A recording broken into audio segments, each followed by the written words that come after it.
Make sure subscribe my channel for daily updates. Make sure subscribe my channel for daily updates.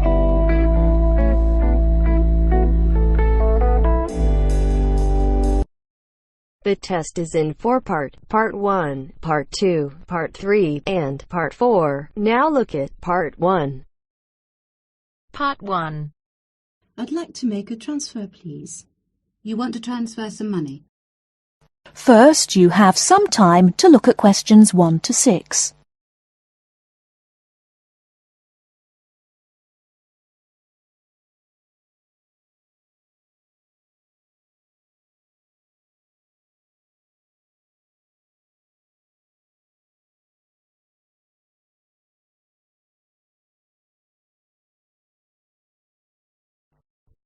Listen carefully and answer questions 1 to 6.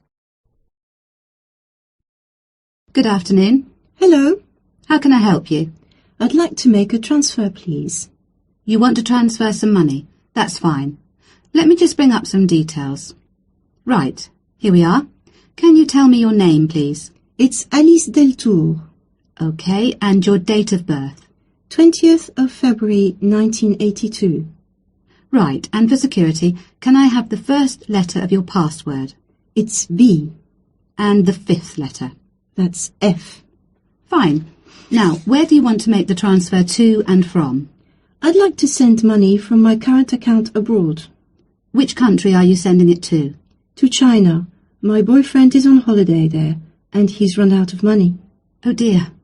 China, okay. Now, there are several ways to do this.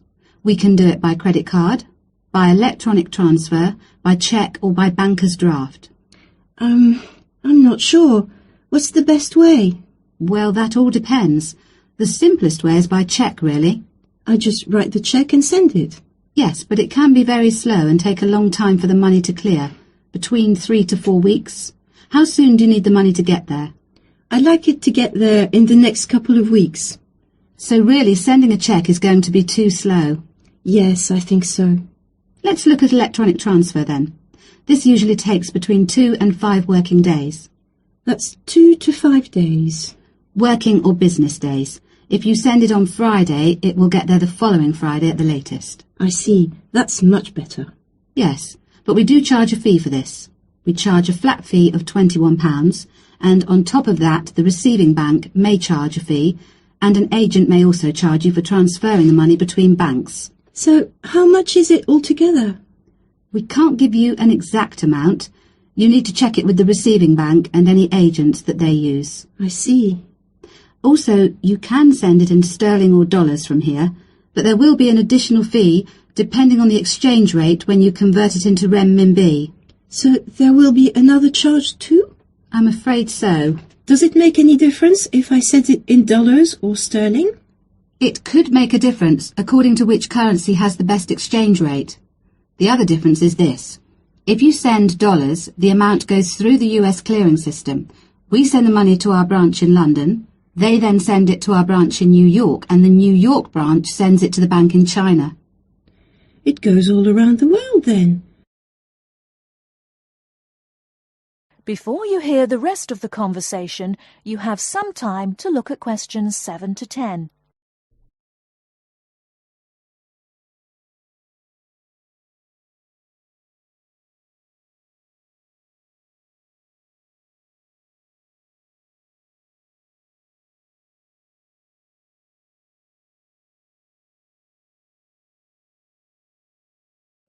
Now listen and answer questions 7 to 10.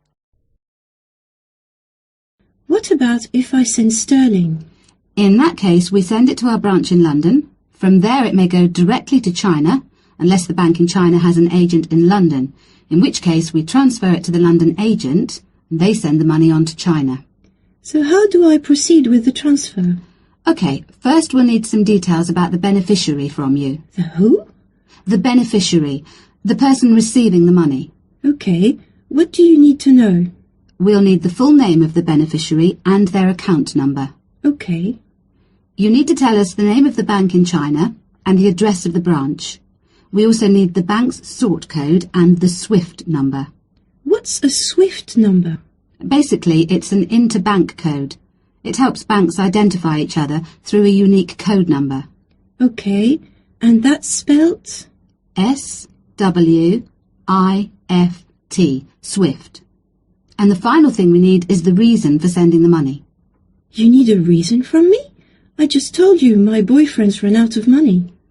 Well, we don't need a reason. The receiving government needs to know why the money is entering the country, and we have to be able to tell them. Okay, so from me you need the bank's name, the address of the branch, the sort code, and SWIFT number, the beneficiary's name and account number, and a reason for sending the payment. Yes, that's correct. Okay, so I'll check these out and come back to you with them so we can go ahead with the transfer.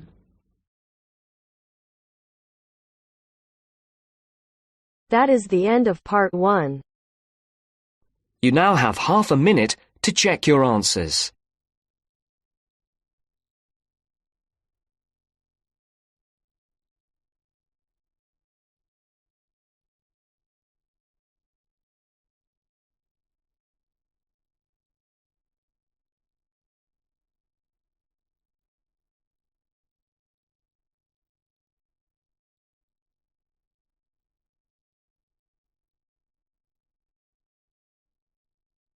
Now turns to part 2. Part 2. She's going to talk to us today about the pleasures of running her own business. First, look at questions 11 to 14.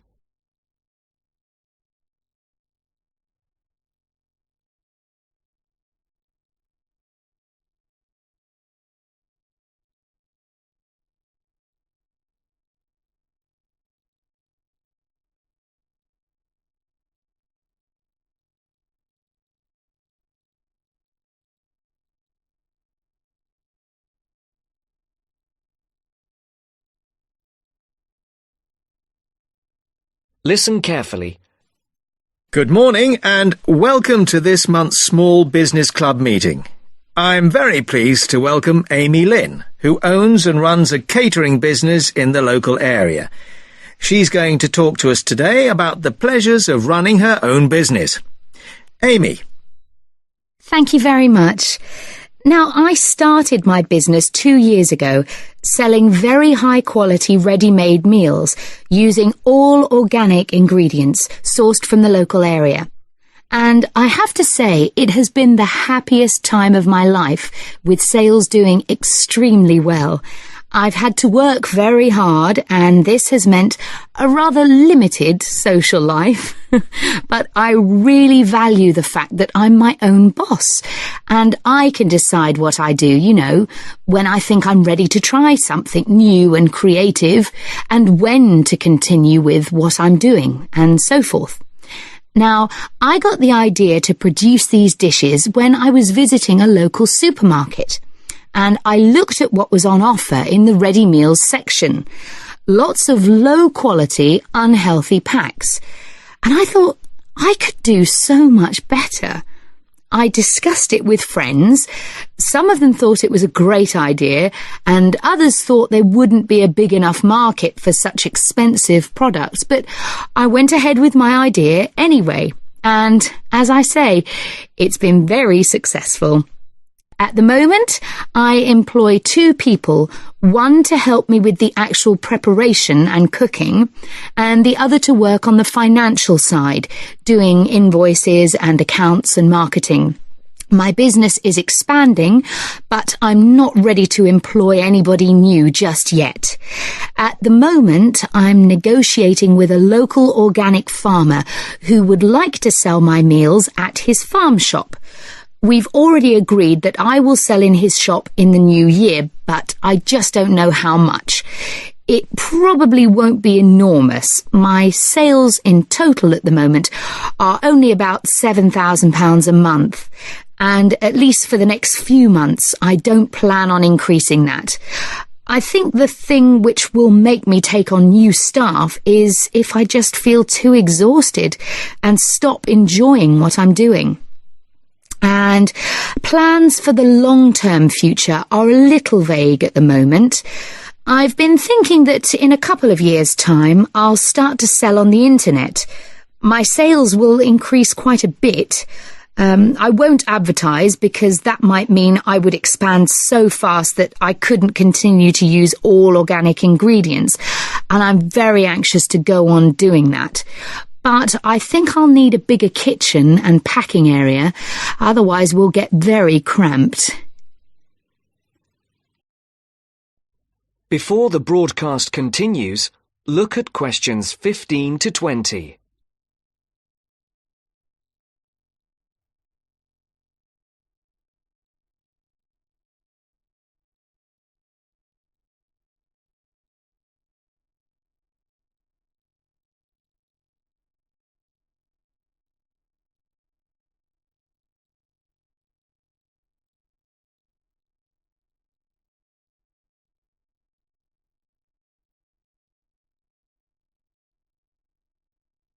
You will now listen to the second part of the talk. Now, I've emphasised how much pleasure I get out of running my own business, but of course, one of the quickest ways to lose heart is to try operating without sufficient capital. So, in the second part of my talk, I want to share with you how I got enough money to finance my business. The most significant part of my capital came from a grant from the Small Business Agency, or SBA, as everyone calls it. And this is how you go about getting it. The first thing you have to do is to draw up a business plan. Now, don't make this too long and complicated. I would say it should just be up to 2 pages in length. I've seen some people's efforts go up to 10 pages. Well, frankly, I don't think anyone will read it if it's that long. The next thing is it's worthwhile getting it checked. Now, don't rely on an accountant for this. Your best bet is to go to your bank and get them to look through it. Only if they're happy should you go ahead with your application. If all is well, then you should finalise your submission. Then your next step is to send it to the SBA. Now, they advise you not to do this by email, but by post. However, they say this situation might change in the near future. So, when the SBA receive your grant application, they'll judge whether your business idea is interesting, that is, likely to benefit from their grant. If they think it's good, they'll invite you to interview. And then the successful candidates can get a maximum of £20,000. I got £18,000, which wasn't quite the top amount, but still enormously useful, as you can imagine. Now, if there are any questions, I'll be happy to answer them. That is the end of part 2. You now have half a minute to check your answers.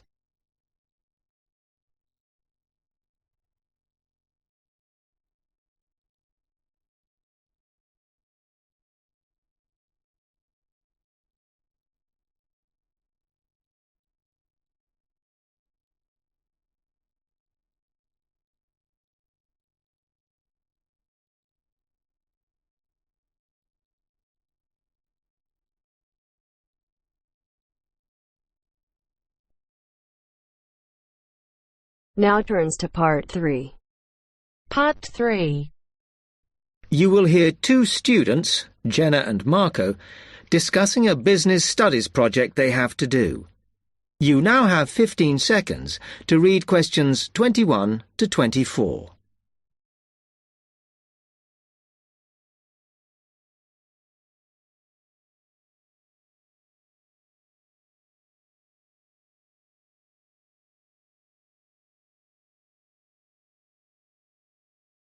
Come on, Marco. We've got to get on and sort out this project for Professor Buckley. Hang on. I want to make sure we've got all the information.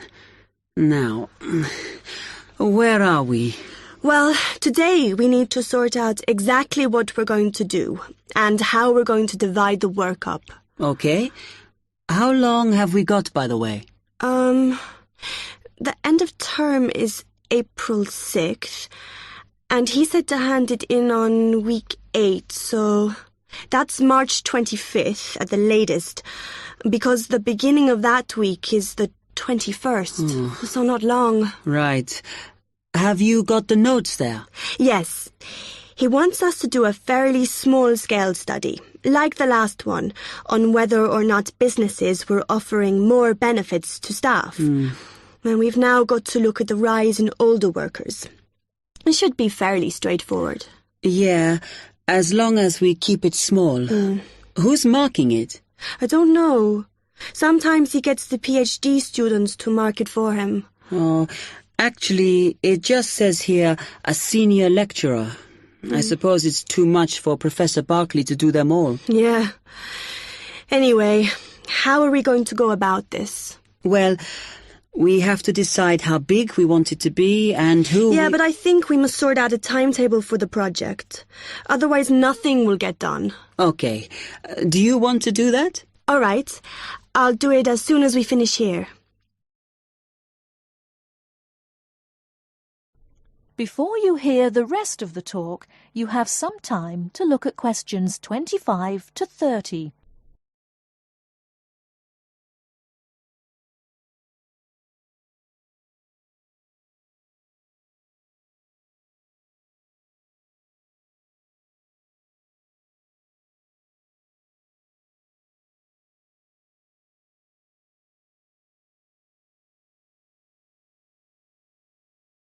Now listen and answer questions 25 to 30. Okay, what do we have to do now for the project? What's the best way to go about it? Well, Professor Carter suggested we set up a focus group to get some in-depth interviews, but I think that'll take a lot of time. Yeah, I agree. If we did a focus group, we'd have to spend time deciding who to include in it, and it's not necessary to do one anyway. Oh, fine. And if you agree, I think we should get in touch with the businesses on the list Professor Carter gave us and ask them if they're prepared to participate. Sounds good. Then we can go there, give them questionnaires, and collect them later. Exactly. Okay. Then, do we need to book one of those study rooms in the library so we can work together to input the data? Perhaps not, as I guess just one of us could just sort it out actually. Yes, that would be easier. A lot of what we're doing is qualitative, so it'll be writing up rather than statistics. No software for that, I'm afraid. And I think it would look better if we had actual shots of some of the staff, because we're citing appearance as a factor in employability, aren't we? Yeah, okay. I'll factor that all in when I sort everything out tonight. I'm glad we decided to work together. I think it's going to work out well. Yes, well, given that we had to work in pairs on this project, I think we were right to choose each other. We complement each other academically, as we're each good at what the other isn't. In fact, we should have tried working together before. Yes. Now, how shall we split the work? I'll do the analysis, shall I? Oh, okay. It's just that it might be faster, because I'm used to doing it. Although your English is better than mine. I need more practice at reading, really. Okay, I'll do the presentation then, if that's okay with you. Yeah, sure. I don't mind speaking in public, but I hate preparing all the notes for them. The thing is, the tutor said one person should do the whole presentation, and he said he expects me to do it because I haven't done one yet. No, that's fine. Now, let's see.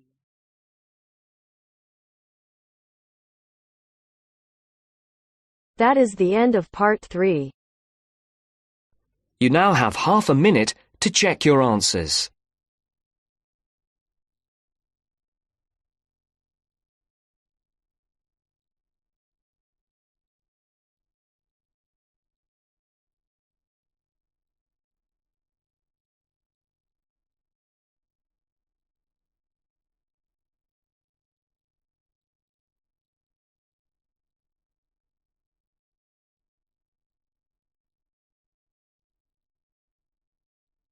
Now turns to part 4. Part 4. For my project, I chose to look at a subject which has interested me for a long time. Why is it that some people are much happier than others? More upbeat and optimistic? First, you have some time to look at questions 31 to 40.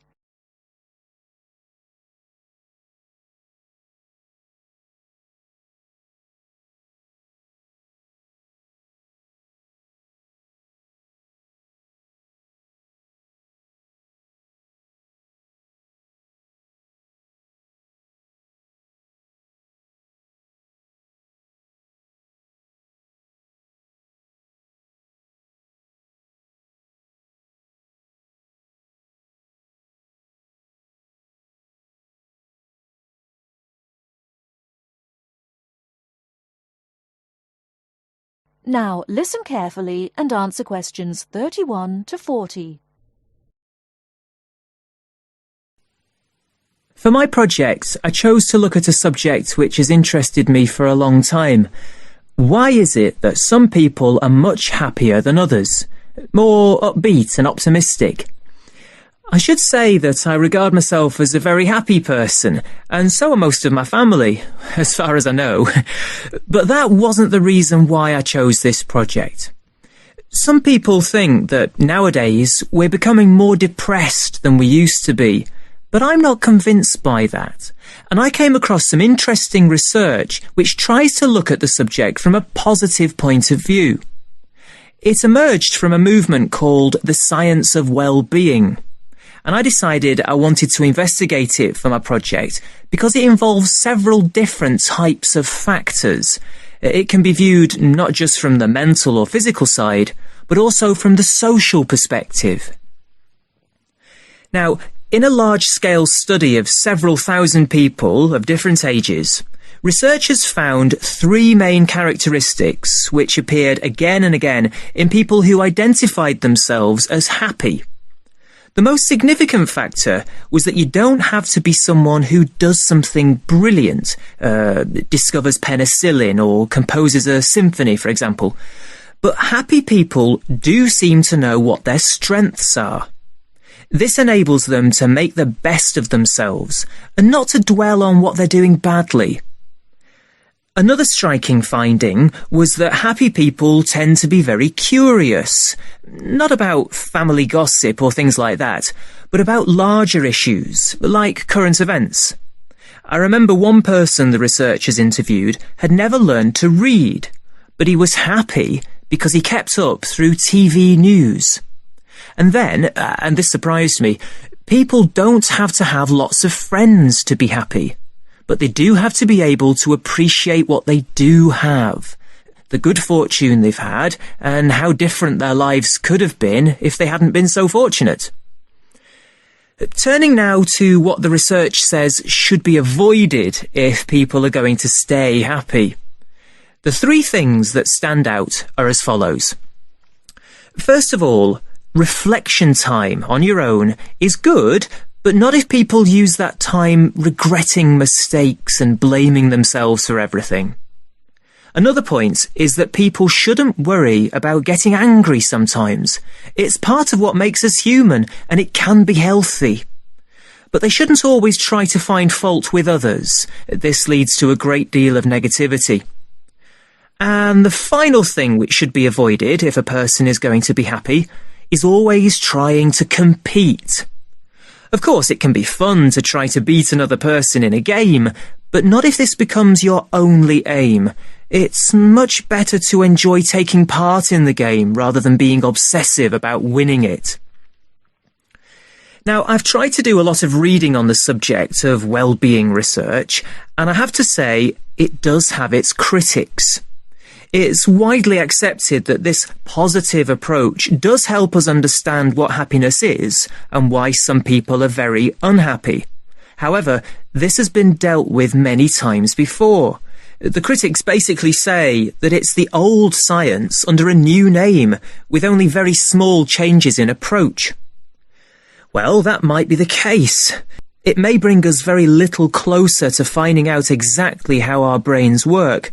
But I think that sometimes even a very small change in perspective can bring real and long-lasting benefits. Above all, I feel that well-being research might help us to move away from simply prescribing drugs for depression. It helps us to explore alternative ways of dealing with unhappiness. I'd like to finish my short presentation by mentioning one of the people who was interviewed by the research team. Ada Clark is exactly 100 years old and still going strong, still giving piano recitals in her local town. She regards herself as a very happy person, and that this positive spirit has kept her healthy over her long life. But the reason I'm mentioning her now is because not one of the factors she says makes her happy is on the list I mentioned before. Every human life is unique, and we cannot guarantee what will make each one of us happy. That is the end of part 4. You now have half a minute to check your answers.